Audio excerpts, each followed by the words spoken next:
Okay. So it all started when I was 8 years old.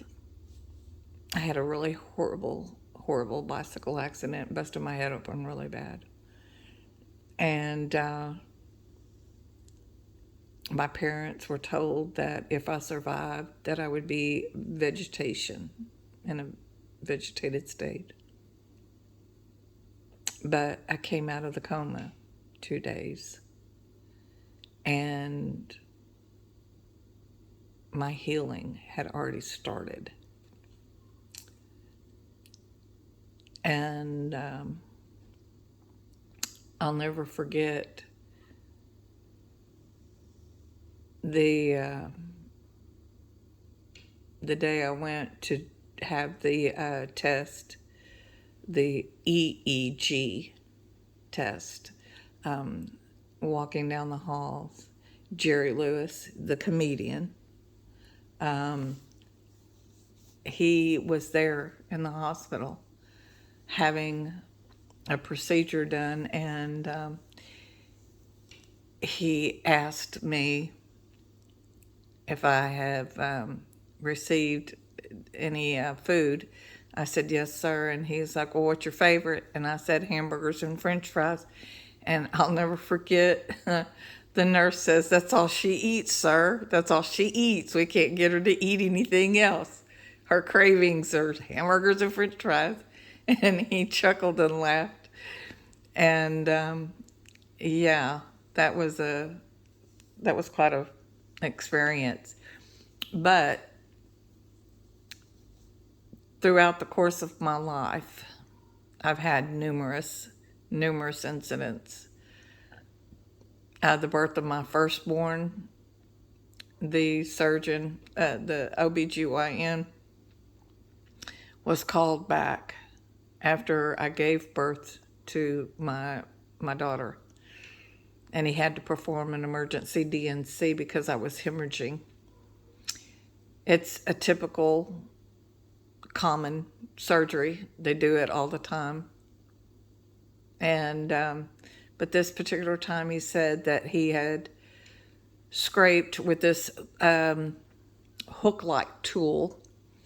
He had scraped and couldn't find why I was hemorrhaging these huge, clots. And he said he grabbed the sutures, he was going to sew me up, and because he couldn't find anything. And he said he heard a small whisper.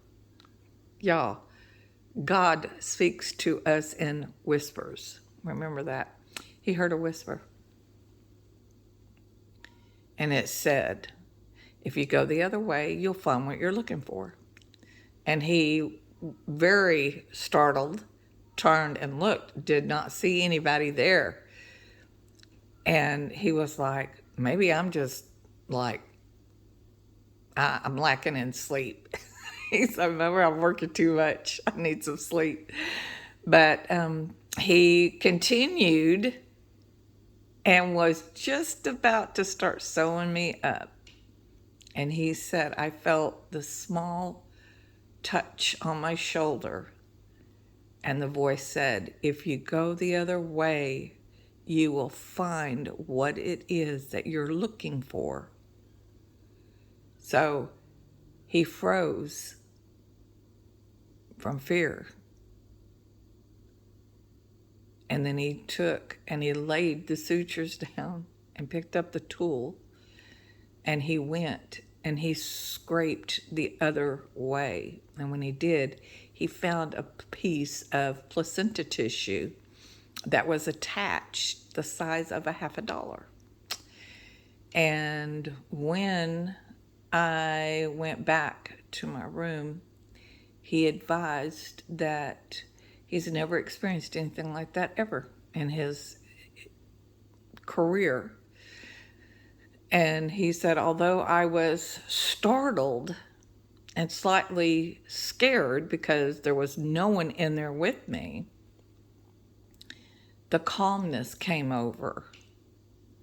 And then when I found and did what it had, the voice had told me to do, and I found what was causing the hemorrhaging. He's like, I felt this peace, and then I knew, you've got angels watching over you, girl.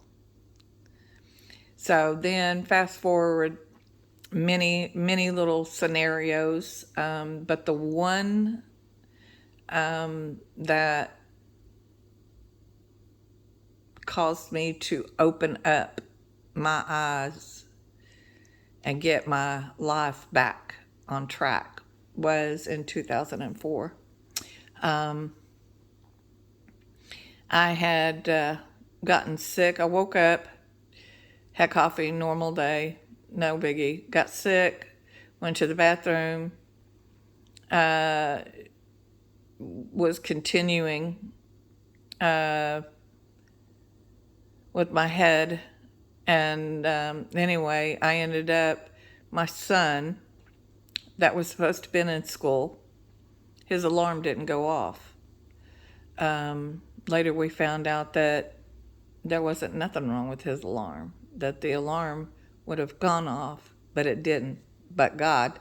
So I ended up in a hospital, and I had exploratory surgery because I didn't know what was going on. And God placed a surgeon in that hospital at that moment because she said, I'll do it. And she took me in and found out what was wrong. And she was the one that came in my room after being in ICU for a day and a half. 275 staples, bunch of tubes, bunch of IVs. I ended up having my gallbladder removed, and she told me that my right kidney was so full of yuck, and that the urologist was going to have to come in and run some tests on it because it was that bad. So they came in, they did tests. My first x-ray, I'll never forget that. The gentleman that came in, he was of Ethiopian descent, and he told me his English was not very good. I said, that's okay. He helped me into the wheelchair, and as we're going out the room to the elevator to do x-rays, he kept saying, God is good, God is good, God is good. I said, he is. Oh, yes, he is. And he just smiled.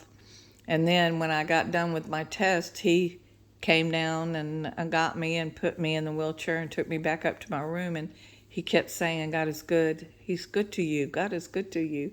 I said, yes, he is. But at that moment, I didn't realize how serious my situation was.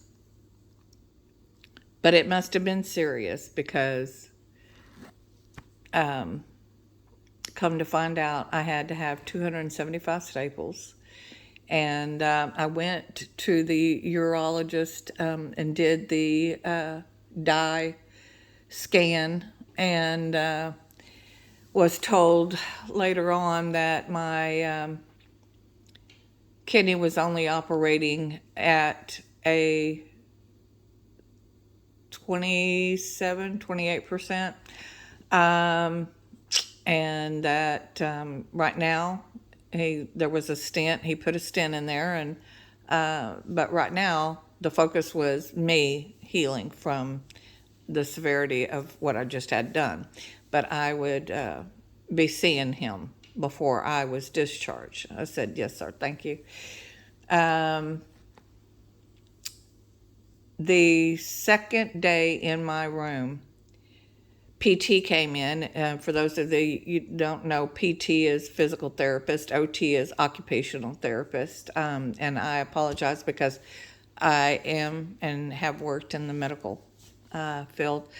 So the PT come in, and said, we're just going to baby steps because you've been in the hospital and you haven't been, using your legs, although they had provided me with all the necessary measurements to keep my blood circulating,